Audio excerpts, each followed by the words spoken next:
नमस्कार, स्वागत है आपका हमारे चैनल में। मैं रानी गुप्ता आपके साथ और बड़ी खबर सामने आ रही है नई आबकारी नीति को लेकर के। दरअसल नई आबकारी नीति जो कि दिल्ली में लगातार घाटे पे जा रही थी और इसको बंद कर दिया गया खुद दिल्ली सरकार के द्वारा।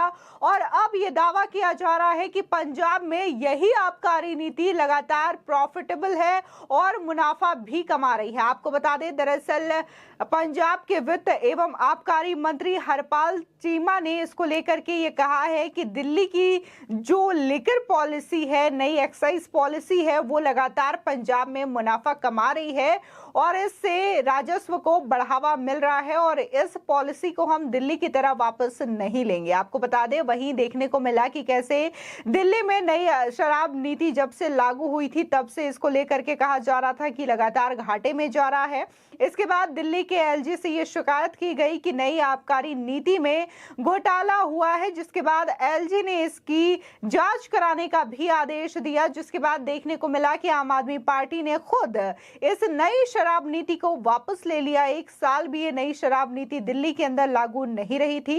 इसी के साथ ही अब नई शराब नीति को लेकर के तमाम तरीके के खुलासे हो रहे हैं कि दिल्ली में किस कदर इस नई शराब नीति के तहत घोटालों को अंजाम दिया गया है। आपको बता दें कि खुद दिल्ली के उप मुख्यमंत्री मनीष सिसोदिया भी इसके रडार पे है और उनके यहाँ पर भी सीबीआई ने छापेमारी की है। और इसी के साथ ही आपको बता दें कि नई एक्साइज पॉलिसी को लेकर के कुल 15 लोगों पर एफआईआर की गई है सीबीआई के द्वारा और इस जांच में ईडी भी शामिल है। यानी कि ईडी और सीबीआई दोनों ही इस मामले को लेकर के जांच कर रही है। लेकिन वहीं पंजाब में देखने को मिल रहा है कि वहां की गवर्नमेंट ये दावा कर रही है कि वहां पर इसको लगातार प्रॉफिट हो रहा है। और इसी के साथ ही इस बात को अरविंद केजरीवाल ने कहा कि जो लिकर पॉलिसी हम लेकर के दिल्ली में आए थे उन्होंने बंद करवा दिया, हमें लागू नहीं करने दिया, लेकिन पंजाब में यही कमाल कर रही है। आपको बता दें कि जिसके बाद लोगों ने भी अरविंद केजरीवाल को कटाक्ष करना शुरू कर दिया और कहा कि जब इतनी ही अच्छी ये पॉलिसी थी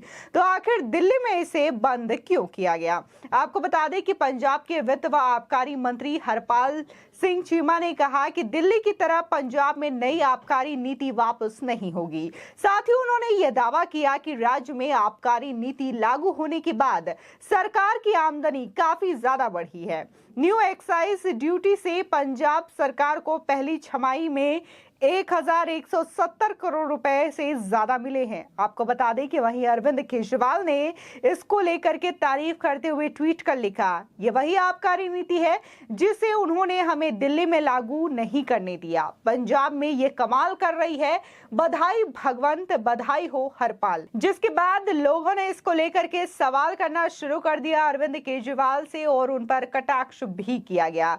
आपको बता दें कि एडवोकेट शशांक शेखर झा ने इंडियन एक्सप्रेस की एक आर्टिकल शेयर करते हुए आपको बता दें कि उन्होंने ट्वीट कर लिखा, लेकिन दिल्ली की वही आबकारी नीति पर आपने कुछ अलग राय दी थी, ऐसे बनेगा इंडिया नंबर 1। आपको बता दें, जो शशांक झा के द्वारा आर्टिकल शेयर किया गया है इंडियन एक्सप्रेस का, उसमें साफ तौर पर यह हेडलाइन देखी जा सकती है कि कैसे दिल्ली सरकार ने खुद इस बात को माना था कि नई शराब नीति से राजस्व को घाटा हुआ, जिसकी वजह से नई शराब नीति को वापस ले लिया गया है। आपको बता दें, वही एक अन्य यूजर लिखते हैं, इतनी अच्छी पॉलिसी थी तो खुद वापस क्यों ले ली, चालू रहने देना था, जांच अपनी जगह होती और पॉलिसी अपनी जगह चल रही होती।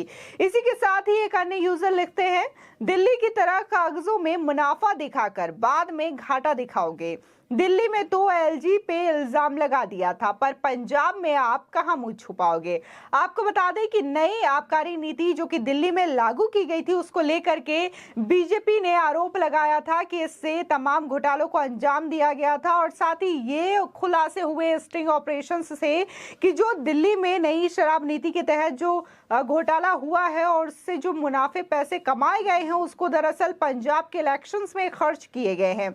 इसी के साथ ही आपको बता दें कि जहां यहां पर दिल्ली की बात की जाए तो बीजेपी ने यह शिकायत दर्ज कराई थी घोटाले को लेकर के, तो वहीं अगर पंजाब की बात की जाए तो पंजाब में भी नई आबकारी नीति को लेकर के तमाम शिकायतें मिलने लगी है। इसी के साथ ही अकाली दल के नेता सुखबीर बादल ने भी इसको लेकर के शिकायत दर्ज कराई है और राज्यपाल को सीधे तौर पर यह कहा है कि नई शराब नीति के तहत 500 करोड़ का घोटाला हुआ है। इसको लेकर के उन्होंने जांच कराने के भी मांग की है। आपको बता दें कि जहां दिल्ली में नई शराब नीति को लेकर के तमाम शिकायतें उठी हैं और जांच हो रही है, तो वहीं अब पंजाब में भी इसको लेकर के शिकायतें उठ रही हैं और जांच कराने की मांग की जा रही है। लेकिन इसके बावजूद वहां के आबकारी मंत्री ये कहते हैं, हरपाल सिंह चीमा, कि वहां पर इस नई आबकारी नीति से लगातार पंजाब को प्रॉफिट हो रहा है।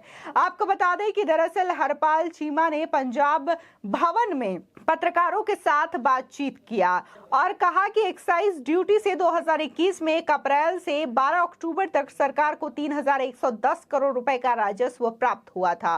साल 2022 में इस अवधि में ये 4280 करोड़ रुपए का राजस्व प्राप्त हुआ है।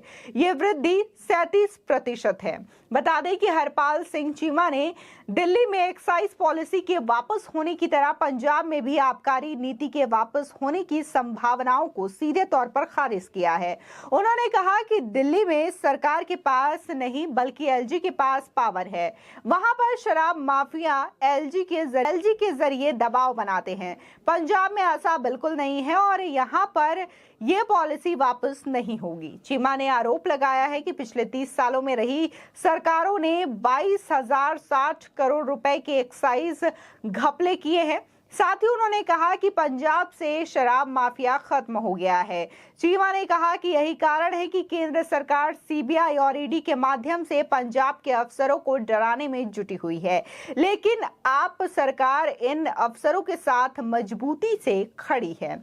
आपको बता दें कि दिल्ली में नई शराब नीति को लेकर के कई सवाल उठाए गए थे और अरविंद केजरीवाल सरकार को लेकर के इस पर सवाल उठाया। आपको बता दें कि जब एलजी से ये शिकायत की गई थी कि दिल्ली में नई शराब नीति के तहत घोटालों को अंजाम दिया गया है और इसमें अनियमितताओं की बात सामने आई, जिसके बाद एलजी ने इसको लेकर के जांच की जो है आदेश दिया था, जिसके बाद केंद्रीय जांच एजेंसियों ने इसकी जांच शुरू की। उसके बाद तुरंत ही दिल्ली सरकार यानी कि अरविंद केजरीवाल की सरकार ने इस नई शराब नीति को वापस ले लिया।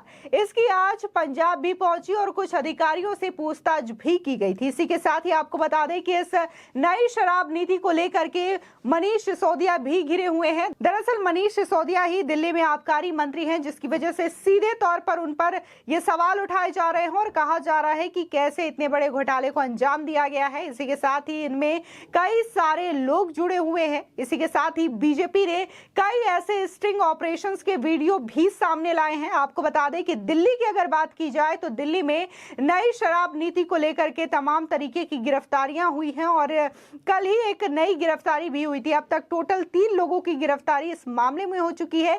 इसी के साथ ही जो 15 लोग इस एफआईआर में जिनका नाम शामिल है, उनके खिलाफ लुकआउट सर्कुलर नोटिस जारी किया गया है, यानी कि वो देश छोड़ करके कहीं भी बाहर नहीं जा सकते बिना सेंट्रल जो एजेंसीज है उनके इजाजत के बिना। इसी के साथ ही जिस तरीके से दिल्ली में जो हाल हुआ है, दिल्ली की जनता यह आरोप लगा रही है केजरीवाल सरकार पर कि कैसे दिल्ली की गली गली में शराब के ठेके खोले गए, यहाँ पर बच्चों को जो यंगस्टर हैं उनको शराब के नशे में धुत किया जा रहा है। तो वहीं पंजाब में भी यह आरोप लगते हुए दिखाई दे रहे हैं। इसी के साथ ही पंजाब की जो स्थिति है वो सभी को पता है कि कैसे पंजाब में भगवंत मान की सरकार बनते ही वहां पर जो युवा है, इसी के साथ ही जो आम लोग हैं, वो लगातार ये सवाल उठा रहे हैं कि आम आदमी पार्टी की सरकार में कैसे इन चीजों पर लगाम नहीं लगाई जा रही है। युवा जो है लगातार नशे की ओर अग्रसर हो रहे हैं और इसी के साथ ही लोग ये भी कह रहे हैं जब पंजाब का मुख्यमंत्री ही इस तरीके से नशे में डूबा हुआ होता है कि उन्हें फ्लाइट से नीचे उतार दिया जाता है, तो वो आम जनता की कैसे सुरक्षा करेंगे और आम जनता को कैसे नशे से उभारेंगे। और जिस तरीके से शराब नीति को लेकर के अरविंद केजरीवाल अपनी पीठ थपथपा रहे हैं, तो लोग ये भी सवाल उठा रहे हैं कि जांच शुरू होने के बाद आखिर क्यों इस पॉलिसी को वापस ले लिया गया, जब इतनी अच्छी ये पॉलिसी आपके द्वारा बताई जा रही है। फिलहाल आपकी इस खबर पर क्या राय है, हमारे कमेंट सेक्शन में जरूर बताएं। आगे की और भी अपडेट के लिए चैनल को सब्सक्राइब करना ना भूलें।